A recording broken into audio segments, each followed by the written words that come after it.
আপনারা এরপরে কি সিদ্ধান্ত নিতে চলেছেন?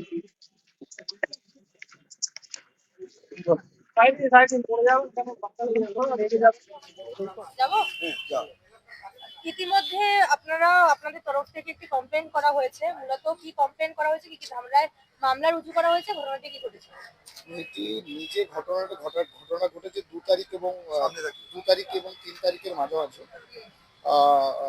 তাকে সে 5:30টায় 2 তারিখে গেছিল তার বাড়ি, তার বন্ধুর বাড়ি, এবং সেখানে তাকে আটকে রাখা হয়, এলোপাতাড়ি মারা হয়। তার শরীরে দাগ আছে, চোখে চোখে কালচিটে পড়ে আছে, সারা শরীরে দাগ আছে।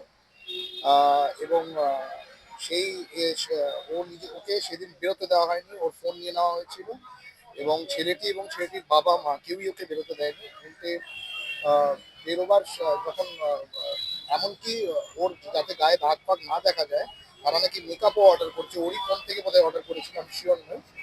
এবং তারা একে এটাও বলে বেরোতে দিয়েছিল যে তুমি বাইরে গিয়ে বলবে যে তোমার কোথাও অন্যভাবে চোট লেগেছে।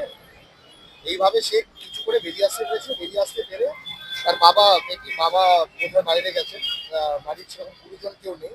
তো সে তার বন্ধুদের সাথে কথা বলেছে, বন্ধুরা যেটুকুনি সাপোর্ট করেছে, এবং সে কমপ্লেন একটা নিজের মতন দিয়েছে। মেয়েটা প্রচন্ড ট্রমাতে আছে, এখনো কাঁপছে।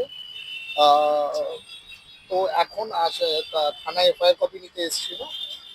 আমার সিনিয়রের ইনস্ট্রাকশন, অ্যাডভোকেট মহিত মুখার্জির ইনস্ট্রাকশন আমি এখানে এসেছি মেডিকে অ্যাসিস্ট করার জন্য। এবং এখানে এসে সে আরো কিছু তথ্য দেয়, যেটা আমরা থানার ওসি যিনি আছেন মিস্টার সৈকত নিয়োগী, ওনার সাথে শেয়ার করি। সেটা শেয়ার করাতে মিস্টার সৈকত নিয়োগী ইমিডিয়েটলি যেটা করেন সেটা হলো উনি একটা ইন ক্যামেরা একটা ফার্দার স্টেটমেন্ট রেকর্ড করছেন, যেটা এখন চলছে। এরপরে বেসড অন দ্যাট স্টেটমেন্ট বোধহয় ফার্দার অনেক সেকশনস অ্যাড হবে। আচ্ছা, মেয়েটাকে কি শারীরিক ভাবে কোনো নির্যাতন করা হয়েছিল? হ্যাঁ, মানে তাকে তো টর্চার তো করাই হয়েছে। এবং তাছাড়া মেয়েটি আরো কিছু তথ্য দিচ্ছে, সেটা আমরা এক্ষুনি বলতে পারছি না কি কি ঘটেছে। সেটা সেই ইন ক্যামেরা একটা স্টেটমেন্ট রেকর্ড করছে এখন। বেসড অন দ্যাট পুলিশ কি কি ফার্দার সেকশন অ্যাড করে, কি তথ্য বেরোয়, সেটা আমরা জানতে পারবো।